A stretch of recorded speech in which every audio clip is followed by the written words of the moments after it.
Gila loh, sambil menjatuhkan diri dalam situasi yang tidak ideal dia masih bisa melakukan heading untuk bisa mencetak gol.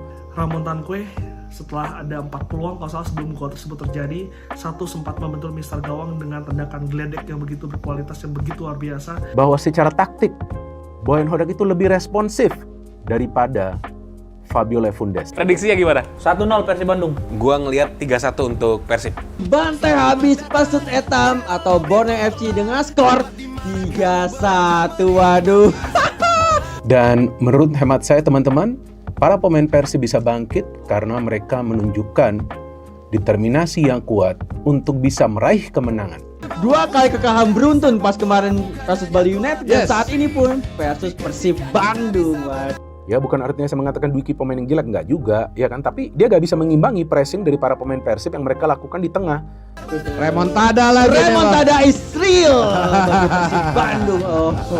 Selama 90 menit jalannya pertandingan, karena terlihat para pemain Persib semuanya, ya kali ini semuanya, ini jujur nih saya ingin mengatakan, baik pemain-pemain yang masuk dari bangku cadangan, semuanya bermain mengandalkan visi dan juga kecerdasan mereka dalam mengambil keputusan. GBLA cukup angker ya bro ya. Parah banget Om, dan juga ditonton oleh para bobotoh ya, dan hampir penuh. Tapi konsistensi ini perlu dipertahankan jika Persib Bandung ingin juga ikut bersaing di papan atas dan mendekati Borneo FC untuk bisa ikut terlibat dalam persaingan agar bisa menjadi juara. Memang Kalau mau ngalahin Borneo jangan untuk Viniciusnya, tutup Peraltanya, markingnya udah akhirnya kelar, didengar juga sama Fabio Lefundes. memang ini pertandingan tadi berjalan seru di babak pertama, tapi kalau saya melihat di babak kedua sih sudah milik Persib. Apalagi Lo setuju gak kalau waktu versus Madura United udah mulai agak Terlihat kebaca atau match analisis sudah mulai ngebaca atau gimana? Karena 11 betul, match lo bang, menang win streak lo bang. setelah itu mereka sedikit confident untuk menyerang, tapi serangan-serangan mereka yang mereka bangun dari tengah itu selalu bisa diblok. Coba deh teman-teman nonton ulang pertandingan ini. ketika Peralta di marking oleh 2 orang sekaligus, sudah mati dan tidak ada orang lagi ya. Saya tidak melihat pengaruh kepada mentalitas para pemain Persib Bandung di pertandingan malam hari ini. Bahkan mereka terlihat setelah mencetak gol pertama itu menikmati. Di awal ya dengan menggunakan formasi 3-4-3, tiba-tiba di pertengahan babak pertama langsung formasi 4-3-3 lagi. Cuma secara emang dibahas dengan Persib Bandung langsung berubah lagi formasi jadi 3-4-3 dengan negatif footballnya 5-2-3 jadinya ya. Dari Persib ini yang saya kaget benar-benar ya. Ini saya jujur nih teman-teman, saya sama sekali gak bohong. Gimana ceritanya itu mengalahin Persib Bandung lagi on fire, apalagi Bocah Hodak udah ketemu tim-tim pakem-pakemnya, udah habis itu Borneo. Nah ini berbeda dengan Persib Bandung. Betul kan, Persib ini mainnya lebih kompak, tengah belakang nih kuat banget. Tapi transisinya gak ada obatnya Pak. Gak ada tim yang punya transisi secepat Persib Bandung. Ini kalau menurut hemat saya. Jadi ini saya fair mengatakan oke, Borneo FC juga kadang-kadang mencetak gol dari counter, tapi tidak secepat Persib Bandung. Nadio nggak jalan Nadio ya. Nggak jalan Nadio. Gol dari Federico Barba, diem aja. Wah kaget nih, gol lagi nih. Persib berhasil untuk mengamankan 3 poin di depan publik sendiri. Ini maka akan menambah lagi ketat ya persaingan di papan atas. Road race. Yes. Road race. Ini road race banget ini. Ramon Tanque pecah telur. Eldo Yang Bagamel. dulu. Iya, Yang dulu. betul ya. Gue pikir udah nggak akan ngegolin Golin lagi bro. lagi. Udah tanda-tanda kan bro. Sebenarnya Om ya, bukan hanya itu aja. Dari menit-menit awal pun itu emang tandukan dari Ramon Tanque Om. Udah mulai habis bensinnya. Baru 2 musim lalu. Sih, 2 musim lalu. Oh iya, habis bensin. Nadeo ini jago di babak awal. Setelah mungkin kegolalan dari Ramon Tanque yang pada notabene belum mencetak gol sama sekali, langsung ke down kan. Gila itu Ramon Tanque. Dan gue lihat juga posisi kirinya Beckham Putra tuh matang banget. Wah gila, the best. The bestnya emang Bener nggak, bro? ada 1-2 kali chance yang dia egois ya. Iya. Cuman yang pada akhirnya dia bisa memberikan umpan yang luar biasa. Umpan kipas dari Mark Locke ini juga berpengaruh sekali dari berjalannya permainan Persib Bandung ini Om. Iya.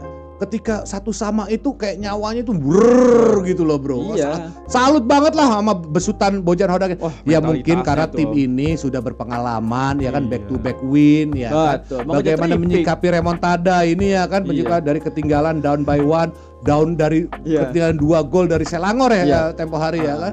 Kedua tim ini emang demen banget ngegolin di menit-menit akhir. Pada akhirnya Sadi Ramdhani tiba-tiba ngegolin kan. Pada diem loh. Tadi Federico Robarba bisa bola udah jatuh minta penalti, pas berdiri bola datang di Bola. kepalanya dia dari langit Iya, ya. itu kosong loh, bahkan sekelas tadi di situ tuh kalau nggak salah ada Ramon Tanki sama Federico Barba. Cuman emang Federico Barba karena terjatuh ya, jadi nggak dikawal dengan benar. Di babak kedua itu, kita bisa melihat bahwa para pemain Persib Bandung jauh lebih baik permainannya, bahkan mereka bisa mencetak 2 gol yang krusial. Dan sementara untuk di lini tengah, 3 gelandang ini tampaknya sudah menjadi andalan untuk Persib Bandung. Seorang Matlock, seorang Luciano, dan juga Tom Hai memiliki peran yang luar biasa. Double pivot Lucho dan juga Klok ini chemistry-nya makin baik, dan Tom Hai sebagai gelandang serang. Bahkan tadi Matlock dinobatkan sebagai man of the match, sangat layak karena 3 pemain ini bisa mendominasi lini tengah dari Persib Bandung, baik itu untuk transisi menyerang dan juga transisi bertahan. Dan menyamakan kedudukan. Ini gol tentu yang sangat spesial bagi Ramon karena memang dia beberapa kali mendapatkan peluang tapi tidak bisa mencetak gol. Namun kenapa dipertahankan oleh Boyan Hodak? Karena dia bekerja keras. Dia nurut kepada pelatih. Beckham Putra yang gue sedikit miss karena gue prediksi akan memulai pertandingan dari bangku cadangan, tapi Bojan Hodak memberikan kepercayaan penuh sebagai starting 11, dan Beckham Putra menjadi motor serangan dari Persib Bandung selama 60-70 menit sebelum ia digantikan. Penjaga gawang Fitra Maulana yang diturunkan ini berani sekali Boyan Hodak. Ya mungkin juga dia menilai bahwa Eden Prisbeck belum siap. Ada Matt Ricardi, ada Barba, ada Leno Reinders, ada Frans Putros, ada Luciano, ada Matlock, ada William Barros, Tom Hai, Beckham Putra, dan Ramon yang mencetak gol perdananya. Dan Ramon adalah pemain yang paling banyak mendapatkan peluang di pertandingan semalam. Dari total 9 peluang emas Persib Bandung atau yang on target, Ramon mendapatkan 4 peluang on target tersebut. Tapi Persib Bandung lebih bisa memanfaatkan peluang dari corner kick. Bola sempat tidak terkontrol, memantul beberapa kali sebelum akhirnya jatuh ke kaki seorang Barba dan merobek gawang Nadeo yang sudah mati langkah. Eliano hampir mencetak gol, Ramon ada tendangannya terkena tiang gawang sebelum akhirnya dia bisa mencetak gol dengan cara yang spektakuler. Gimana menurut kalian permainan dari Persib Bandung dan juga siapa man of the match-nya? Coba tulis di kolom komentar.